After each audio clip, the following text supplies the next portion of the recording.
వినేవాడు వెర్రోడైతే చెప్పేవాడు మేధావి అన్నట్టు తయారైపోయింది మమతా బెనర్జీ వ్యవహార శైలి.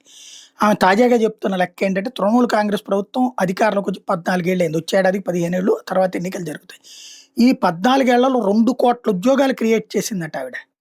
అదే ఎన్డీఏనేమో రూ. 10,000 డబ్బులిచ్చి అక్కడ ఓట్లు సంపాదించుకుంది. నేను మాత్రం 2,00,00,000 ఉద్యోగాలు ఇచ్చానంటుంది. 2,00,00,000 ఉద్యోగాల్లో తలకు ఒక్కొక్క 25,000 అనుకుందాం.